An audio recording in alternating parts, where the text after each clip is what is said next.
자, 아브라함의 자손인 히브리 민족. 이제 그들이 이스라엘이라는 국호를 사용하죠.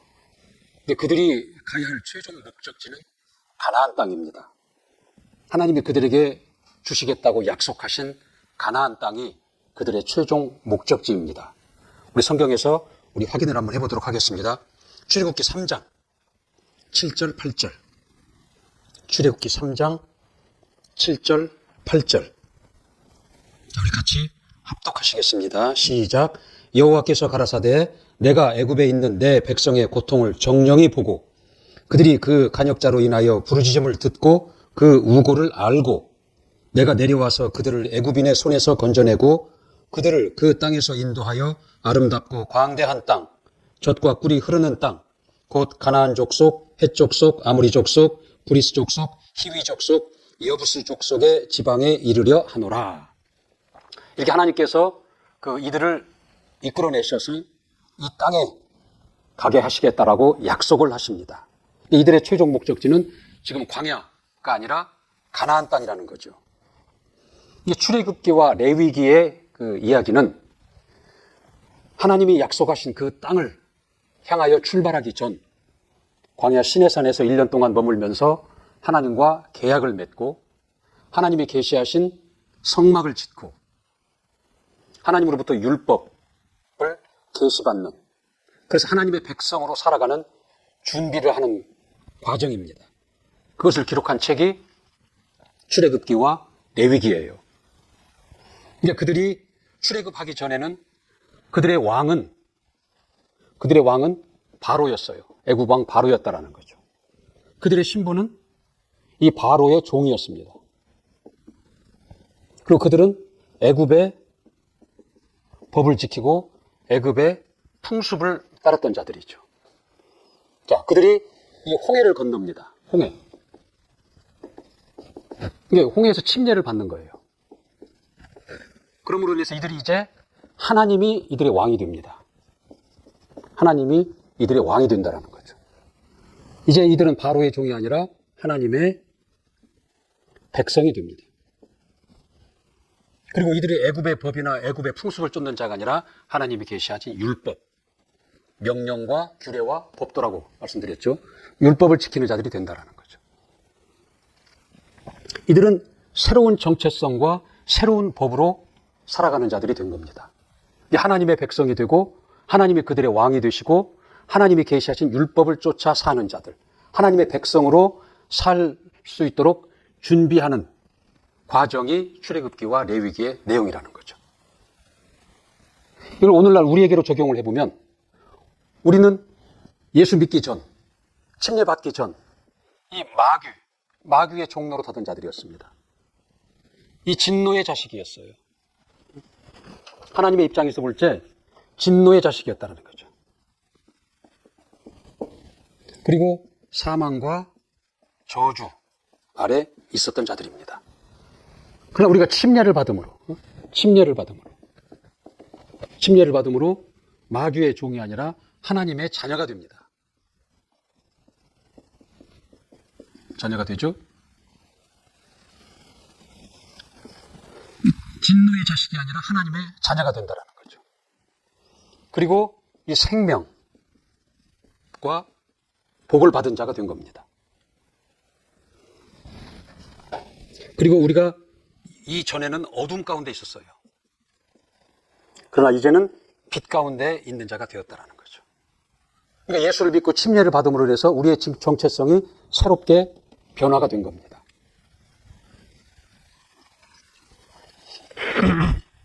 이 출애굽기와 그 레위기의 이야기가 이제 하나님의 백성으로서 살아갈 준비를 하는 과정이었다면 이제 민수기는 이 하나님이 이들에게 약속하신 땅을 향해서 출발하기 위한 본격적인 준비에 관한 이야기고, 이제 출발을 해서 가는 과정에 그들의 불순종과 그들의 불신앙과 그들의 불평과 불만으로 인해서 그들이 광야에서 당하는 고통의 이야기, 고난의 이야기, 결국 그들이 다 죽고 세대가 교체되고 지도자도 모세에서 여호수아로 교체되는 이야기, 그리고 이제 2세대 광야에서 출생한 2세대를 중심으로 다시 출발을 준비하는 이야기가 민수기의 이야기입니다.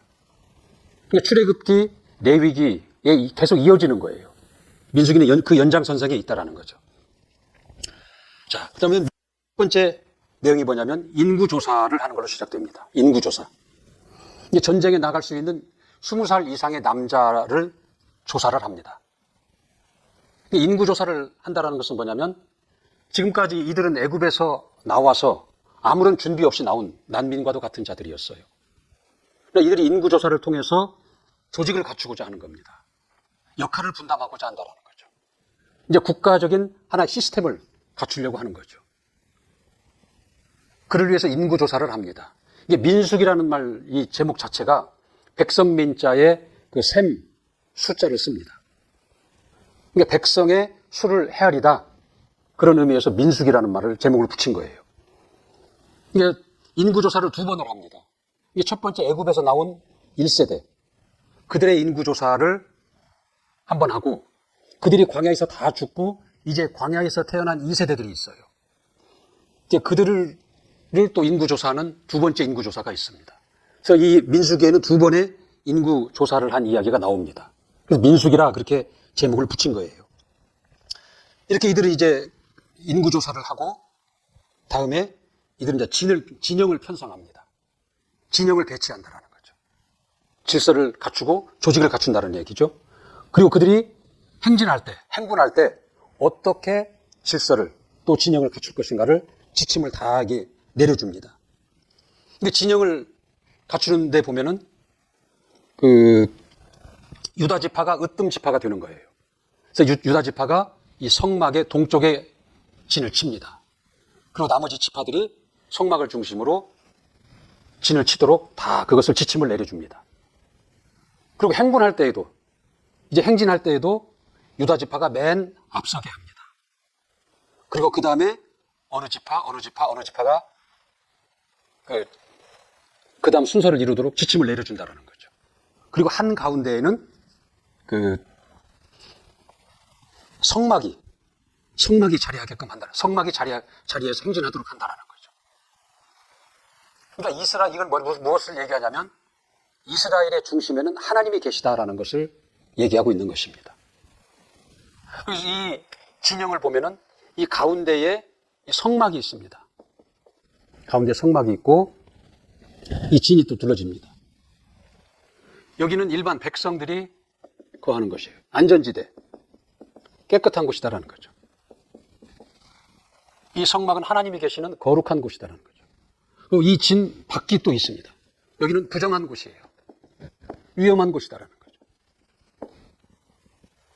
이게 진이 이렇게 세 영역으로 나눠져 있어요. 이걸 보면 하나님의 그 거룩하심, 하나님의 그 구별하심, 그 하나님의 그 질서의 성품을 우리는 여기서 엿볼 수가 있는 것입니다. 자, 이렇게 하나님은 그 진영을 배치하고 또 행진할 때에 어떠한 순서로 어떻게 나아가야 할 것인가에 대한 지침을 모세를 통해서 내려주십니다. 그리고 이제 계속해서 지침을 내리는데 성막을 담당하는 레위 자손들의 역할을 또 구체적으로 그 지침을 내리시고, 근데 부정한 사람이 생겼을 때 그들을 어떻게 처리할 것인가, 그들에 대한 처리 지침이 또 나오죠. 그다음에 나시린에 관한 지침이 나오죠. 이게 나시린이 뭐냐? 이게 처음 듣는 용어일 텐데, 이게 나시린은 그 히브리 그 원어로 본다면 성된 자, 구분된 자, 그런 뜻이라고 합니다. 이게 나시린은 뭐라면 하나님께 드려진 자예요. 이게 사무엘의 어머니 한나가 자식이 없어 하나님께 기도할 때 이렇게 기도를 합니다. 하나님이 저에게 자식을 주시면 내가 그것을 그 아들을 하나님께 드리겠나이다. 소원을 한다라는 거죠. 그러니까 태어날 때부터 하나님께 드려진 자, 그게 나시린이에요. 아니면 본인이 나는 나시린으로 살겠습니다라고 서원함으로 나시린이 되기도 한다라는 거죠. 이 나시린에 관한 규정이라는 거죠. 이게 나시린이 되면 일반 사람들과 다르게 나시린이 지켜야 할 법이 또 있다라는 거죠. 그래서 그 나시린에 관한 지침이 나와 있고, 그다음 비상시에 부는 나팔까지도 그렇게 조목조목 섬세하게, 상세하게 그 지침을 내려주고 있다는 거죠. 이렇게 인구조사를 해서 조직과 역할 분담을 하고 또 여러 이 지침들을 그 진을 편성하고 행진할 때 그 순서를 질서를 잡도록 또 하고 또 여러 지침들을 통해서 이제 이들은 하나님의 백성으로서 또 하나의 국가의 조직의 형태를 갖추는 겁니다. 그렇게 준비를 마치고 이제 하나님이 주시겠다고 약속하신 가나안 땅을 향해서 드디어 이들은 출발을 하게 됩니다. 우리 민수기 10장 13절 한번 봅시다. 민수기 10장 13절 시작. 이와 같이 그들이 여호와께서 모세로 명하신 것을 쫓아 진행하기를 시작하였는데 그랬거든요. 하나님께서 모세를 통해서 계시하신 것들이 있다라는 거죠. 그것을 쫓아 그것을 다 이루고 준비하고 이제 행진을 하나님이 약속하신 땅을 향해서 행진하였다 그 얘기입니다. 근데 모든 것이 배운 대로 모든 것이 지침된 대로 준비되고 질서 정연하게 이제 출발하는 그 내용이 이 내용입니다. 이렇게 출발은 좋았는데 이게 출발하고 며칠 되지 않아서 이들은 불평, 불만, 하나님에 대한 원망을 하기 시작합니다. 근데 이들은 이 출애굽할 때로부터 그동안 하나님의 이적을 수없이 봐왔어요. 하나님의 은혜를 수없이 입었다라는 거죠. 그걸 체험을 했는데도 그들의 환경이 힘들어요. 광야라는 환경. 그리고 물이 부족해요. 그리고 먹을 것이 좋지 않다라는 거죠. 이런 것으로 인해서 하나님을 향하여 모세를 향해서 불만하고 불평하고 원망한다라는 거죠. 모세는 하나님이 세우신 지도자예요. 모세에게 한 것은 하나님에게 한 것이 된다라는 거죠. 이들은 하나님에 대해서 먹을 것이 없다, 마실 물이 없다, 환경이 너무 어렵다, 불평, 불만, 원망을 한다라는 거죠. 이런 것은 뭐냐면 하나님을 신뢰하지 못하는 것이다라는 거죠. 불신앙에서 나오는 것이다라는 거죠. 이 불평, 불만, 원망은 이 부정적인 동기가 돼요. 그리고 이 민수기 전체를 흐르고 있다는 거죠. 그래서 그 결과로 인해서 이들이 어려움을 당합니다. 우리도 오늘날 보면은 그렇잖아요. 우리 앞에 근심거리, 시험거리가 우리 앞에 닥쳐올 때 우리는 어떠한 반응을 할까요? 우리는 그것에 대한 생각을 합니다. 그것에 대해서 말을 한다는 거죠. 그것에 대한 믿음을 우리는 은연중에 그 표출을 합니다. 그래서 그 시험거리, 두려운 일, 걱정거리가 생기면 부정적인 생각을 하고 부정적인 말을 하고 그것에 대한 부정적인 믿음을 갖는다라는 거죠. 그래서 그 결과가 내가 생각한 대로, 말한 대로, 믿음대로 그 결과를 우리는 그 열매로 가지게 된다라는 거죠.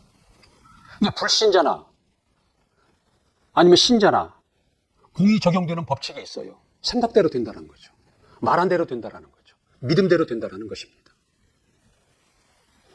이제 이들이 그 어려운 환경과 물이 부족한 것과 또 먹을 것이 부족한 것에 대한 불평, 불만, 두려움, 그 생각과 그 말과 그 믿음이 결국은 이들이 이 광야에서 어려움을 당한다라는 거죠.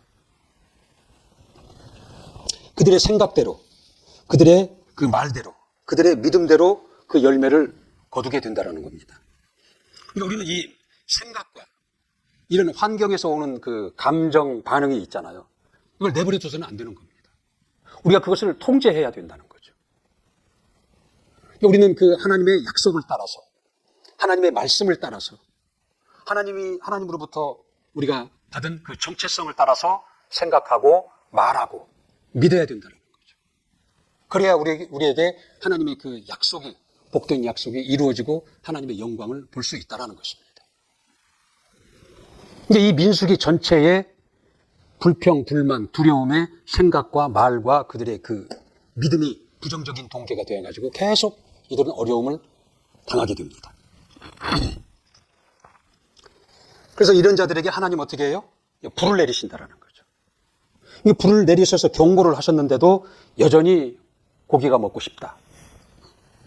어째서 우리를 이 애굽에서 이곳까지 끌어내서 우리를 이렇게 고통스럽게 하고 힘들게 하고 먹고 싶은 것을 못 먹게 하느냐. 이런 불평과 불만을 계속하고 있다는 거죠. 근데 이들은 이게 완전히 출애굽을 한 것이 아니에요. 애굽과 이 광야에서 나온 그 애굽의 백성으로서, 바로의 종으로서, 하나님의 백성으로서 양다리를 걸치고 있는 거예요. 이쪽에서 완전히 장사 지내고 하나님의 백성으로 옮겨와야 되고 하나님께 속해야 되는데 아직도 그 미련이 있다라는 거죠. 이 미련이 끝날 때까지 이들은 고통을 받을 수밖에 없는 거예요. 완전히 하나님께 속할 때까지, 하나님의 백성이 될 때까지, 하나님이 주신 그 정체성으로 완전히 옮겨질 때까지 이들은 어려움을 당할 수밖에 없다라는 거죠. 근데 우리가 가장 그 악한 영들에게 그 타깃이 되는 상태는 뭐냐면 경계에 있는 거. 하나님께 속한 것도 아니고 그렇다고 세상에 속한 것도 아니고 믿는 것도 아니고 안 믿는 것도 아니고 그 경계에 있을 때 가장 악한 영들의 그에 당하는, 어려움을 당하는 그런 경우라는 것입니다. 이들도 지금 완전히 애굽에 속한 것도 아니고 하나님께 속한 것도 아니고 양다리를 걸치고 경계에 있는 거예요. 하나님은 그것을 계속 고통을 통해서 훈련을 시키는 겁니다. 이제 모세도 이 감사할 줄도 모르고 이 불평과 불만만 늘어놓고 원망하는 이들을 보고 모세도 지치는 거예요. 그래서 하나님께 차라리 내가 죽었으면 좋겠다라고 하나님께 이제 푸념을 합니다. 이제 하나님께서 결국은 고기를 먹고 싶다고 그들에게 메추라기를 내려주시고 이제 70명의 장로를 이제 세워서 모세의 그 짐을 덜어주십니다. 근데 이번에는 이제 그 모세의 형 아론, 그의 누나 미리암이 모세를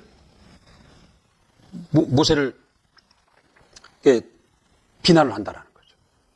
그들이 비록 형이요 누나지만 그 모세를 비난하는 것은 뭐냐면 하나님에 대한 도전인 것이죠.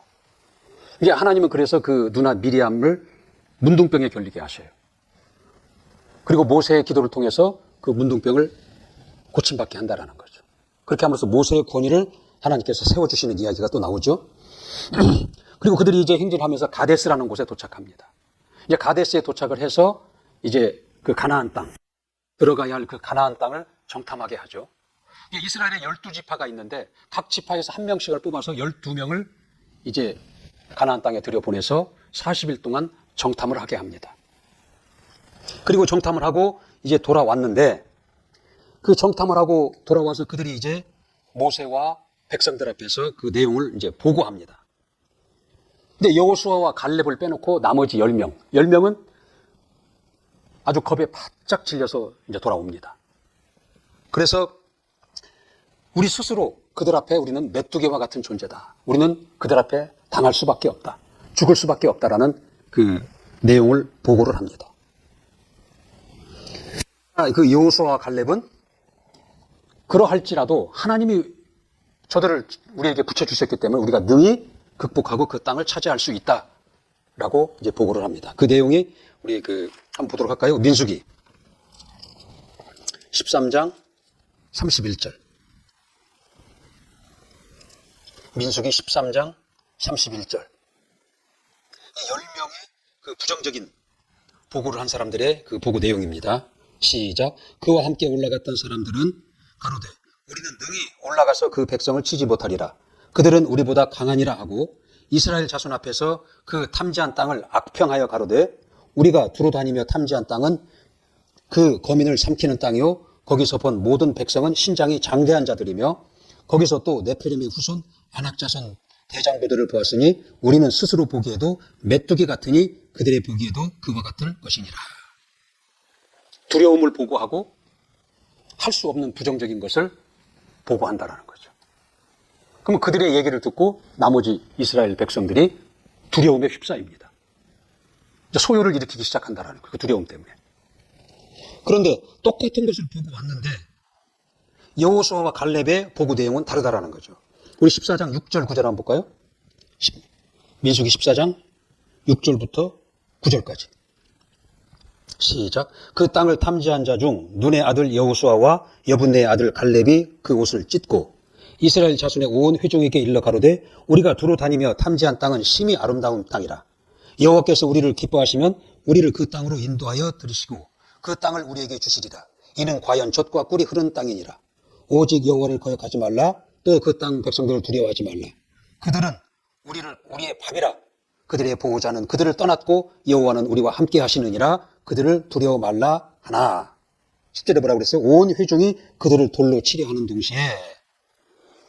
그러니까 이 10명의 부정적인 보고를 한 자들이 얘기를 듣고 이 백성들이 이제 소요를 일으키고 오히려 모세와 그 지도자들을 이제 돌로 쳐 죽이려고 한다는 거죠. 그러면서 이들이 어떤 불평을 하냐면 우리가 애굽 땅에서 그냥 죽었으면 더 나았을 것이다. 아니면 이 광야에서 죽는 것이 낫겠다. 왜 우리를 그곳에 끌어들여서 그들의 칼에 의해서 우리를 죽게 만드느냐. 그런 불평과 불만과 두려움을 토로합니다. 14장에 그 내용이 나옵니다. 민수기 14장 2절 3절 보세요. 2절 3절 14장 2절 3절 시작. 이스라엘 자손이 다 모세와 아론을 원망하며 온 회중이 그들에게 이르되 우리가 애굽 땅에서 죽었거나 이 광야에서 죽었다면 좋았을 것을 어찌하여 우리가 우리를 그 땅으로 인도하여 칼에 망하게 하는고 우리 처자가 사로잡히리니 애굽으로 돌아가는 것이 낫지 아니하냐. 이렇게 반응을 보인다라는 거죠. 이제 아까 이 생각과 말과 믿음에 대한 말씀을 드렸죠. 이대로 된다라는 거죠. 하나님께서 너희의 생각한 대로, 너희의 말한 대로, 너희의 믿음대로 되리라. 그렇게 말씀을 합니다. 14장 27절 보세요. 27절, 30절까지. 27절부터 3절까지, 30절까지 시작. 나를 원망하는 이 악한 회중을 내가 어느 때까지 참으랴. 이스라엘 자손이 나를 향하여 원망하는 바, 그 원망하는 말을 내가 들었노라. 그들에게 이르기를 여호와의 말씀에 나의 삶을 가리켜 맹세하노라. 너희 말이 내 귀에 들린 대로 내가 너희에게 행하리니 너희 시체가 이 광야에 엎드려질 것이라. 너희 20세 이상으로 계수함을 받은 자 곧 나를 원망하는 자의 전부가 여분네의 아들 갈렙과 눈의 아들 여호수아 외에는 내가 맹세하여 너희로 거하게 하리라 한 땅에 결단코 들어가지 못하리라. 그렇게 말씀합니다. 그러니까 너희 말과 너희 생각과 너희 믿음대로 광야에서 다 죽을 것이다. 그리고 이제 40일간을 정탐을 했는데 그 하루를 1년으로 계산해서 40년 동안을 그들을 고난을 받게 하신다라는 거죠. 결국 10명의 정탐꾼은 그 자리에서 다 죽죠. 그리고 결국은 어떻게 돼요? 1세대. 그러니까 출애굽해서 광야에 나온 1세대. 그 당시 인구조사할 때 20살 이상이 된 자들은 다 죽게 된다는 거죠. 하나님 말씀하신 대로. 그들이 믿음대로, 말한 대로, 생각한 대로 광야에서 다 그들은 죽게 된다는 거죠.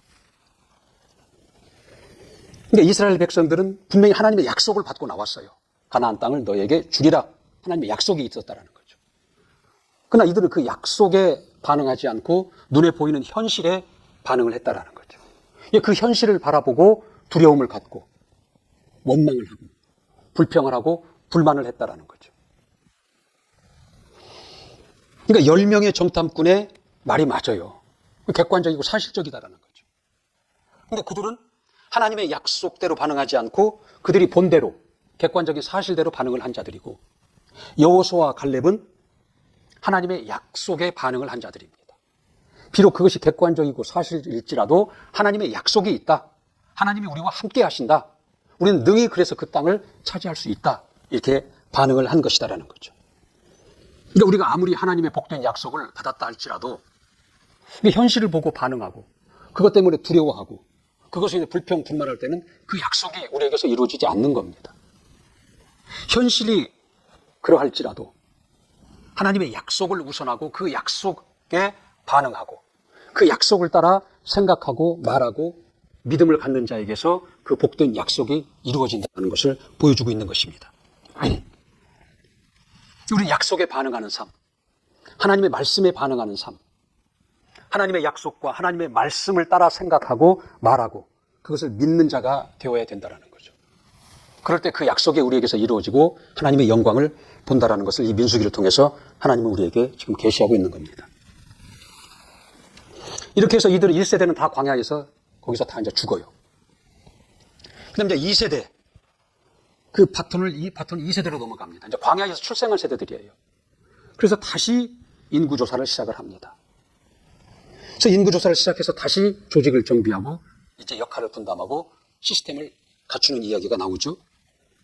그리고 이들은 그 앞세대, 1세대들, 자기 아버지 세대들이 당한 것을 보았어요. 그래서 우리는 절대 하나님을 원망하지 않겠다. 불만하지 않겠다. 두려워하지 않겠다.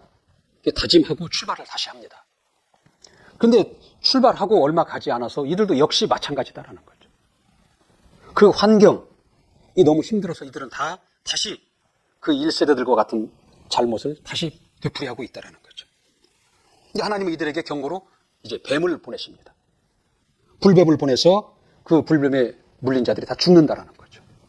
그 모세는 또 하나님께 용서를 구하고 살려달라고 하죠. 그럼 하나님께서 또 이제 모세에게 놋뱀을 만들어서 장대에 매달아라. 그리고 그것을 보는 자들은 다 살리라. 그렇게 이제 방법을 제시하십니다. 그 당시에 불뱀에 물린 자들이 사는 유일한 방법은 놋뱀을 바라보는 거예요. 장대에 달린 놋뱀을 바라보는 것이다라는 거죠. 이는 오늘날 예수 그리스도, 십자가에 달린 예수 그리스도를 비유로 지금 예표하고 있는 것입니다. 그 당시에 그들은 놋뱀을 바라보면 살았어요. 그들의 육체가 살았다는 거죠. 그러나 오늘날 우리는 예수를 믿음으로 우리 영혼이 사는 겁니다. 불뱀을 보는 것은 간단한 일이에요. 그러나 그 중에는 분명히 자기 고집 때문에 그 말을 믿지 않고 바라보지 않고 죽는 자들이 분명히 있었을 거예요. 오늘날에도 우리가 사는 방법이 예수를 믿는 것이다 라고 얘기를 하지만 그걸 믿지 않는다는 거죠. 그 우매함과 그 고집으로 인해서 이는 생명이신 예수를 믿지 않고 죽는 자들이 태반이다라는 거죠. 이제 이들은 계속해서 가나안으로 이제 들어가기 마지막 장소인 그 모압, 그 전진 기지로 같은 모압을 향해서 나아갑니다. 그리고 그 과정에서 그 아모리의 그 두 족속이 있어요. 당시에 가장 강한 두 족속, 암몬과 그 바산. 그들을 격파해죠. 그들과 전쟁에서 이깁니다. 그리고 이제 시팀이라는 곳에 도착하는데 거기서 또 실수를 해요. 그 발람이라는 유명한 예언자가 있는데 그의 미인계에 속아버립니다. 그래서 음행을 저지르고 그 바알부울이라는 이방신을 섬기고 우상의 재물을 먹는다라는 거죠. 이제 하나님께서 이에 대한 또 진노를 내리시죠. 그래서 연병이 돌아요.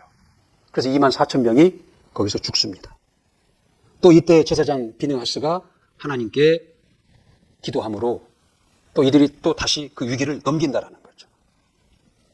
그러니까 이들의 그 고통, 고난, 1세대나 2세대나 고통, 고난을 받는 것이 뭐냐면 이미 약속을 받았지만 하나님의 백성이 되었지만 이들이 고통을 받는 건 뭐냐면 불신앙이다. 하나님을 믿지 않는다라는 거죠. 하나님과 없는 자와 같이 두려워하고 불평하고 불만을 토로하고 결국 하나님을 원망한다라는 거죠. 이것이 동기가 되어가지고 그 고통과 어려움을 당한다라는 거죠. 그러니까 그들의 생각과 말과 믿음의 결과를 자신들이 열매로 거두고 있는 거예요. 이건 오늘날도 우리에게 똑같이 적용되는 이야기입니다. 불신자나 신자나 무슨 생각을 하고 무슨 말을 하고 무슨 믿음을 가질 때에 따라서 그 결과가 우리에게 나타나고 그 결과를 가지게 된다는 거죠. 자, 1세대가 이제 그렇게 해서 마무리가 이제 되는 거죠. 마무리가 됐고, 이제 2세대가 거기까지 왔어요. 그럼 2세대들이 이제 마지막 또 준비를 하는 거예요.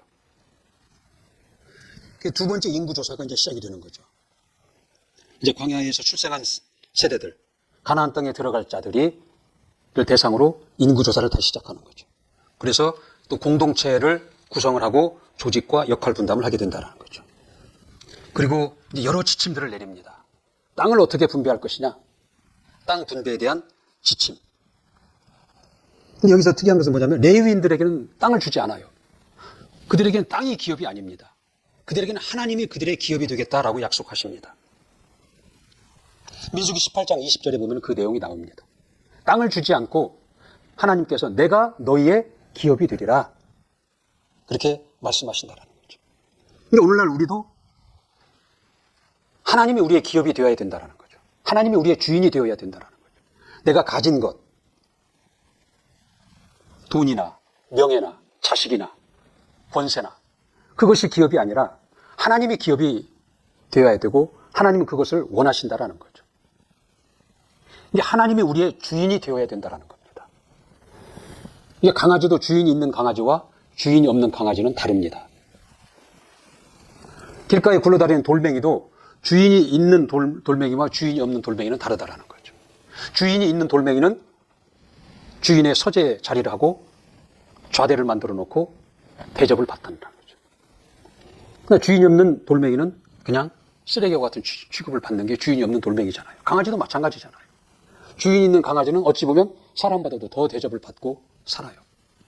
그러니까 주인이 없는 강아지는 항상 굶주리고 추위에 떨고 어려움 중에 있다는 거죠. 근데 우리는 하나님을 주인으로 인정하고 하나님을 주인으로 모시고 살아야 된다는 것을 지금 얘기하고 있는 거죠.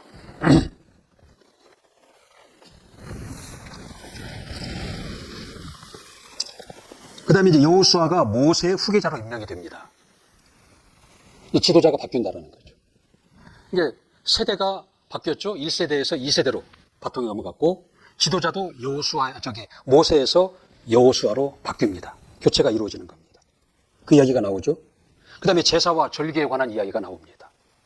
제사와 절기에 관한 얘기가 나온 건 뭐냐면 약속의 땅, 가나안 땅을 면전에 두고 이제 신앙을 강조하는 겁니다.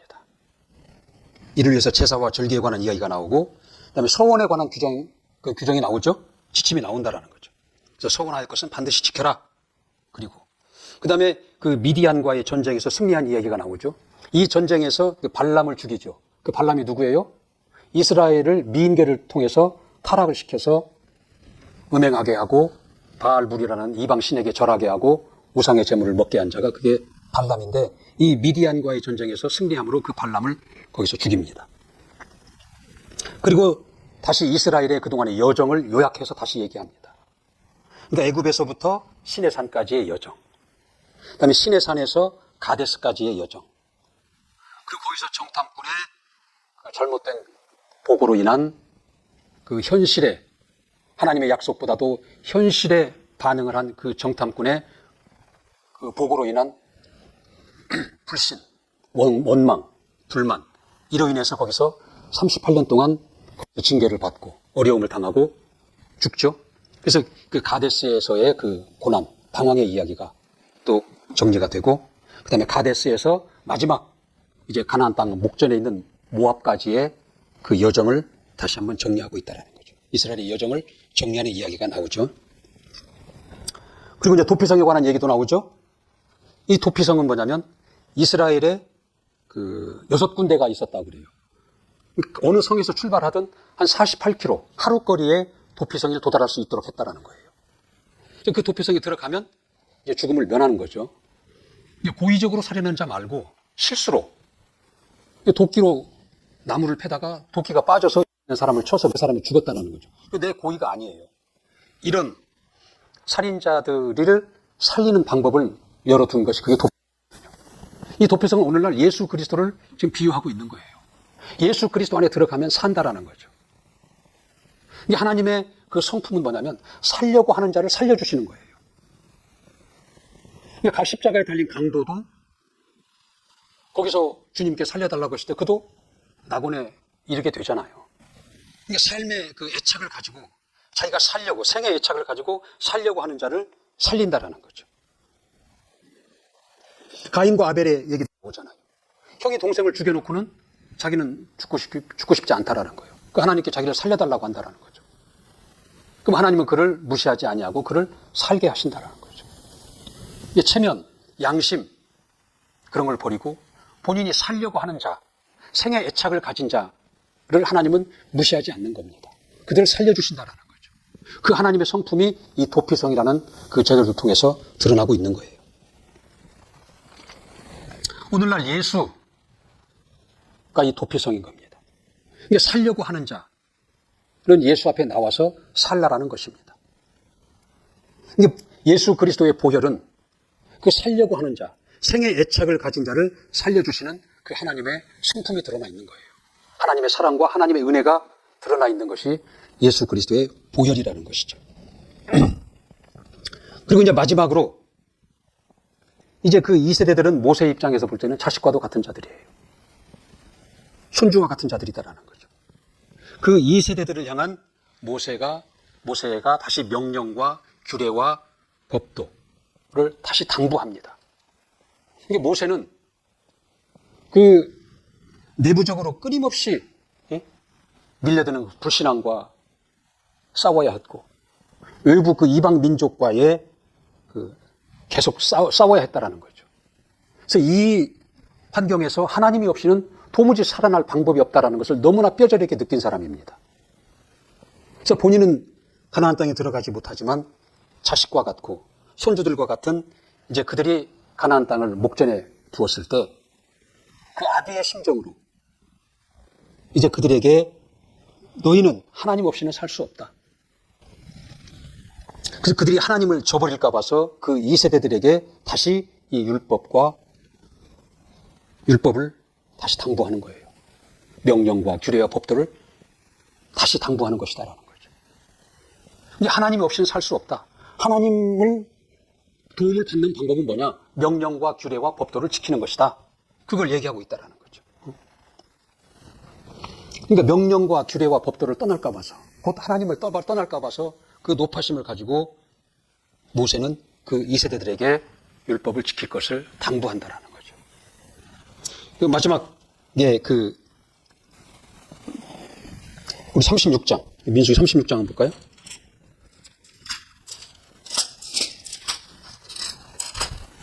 민수기 36장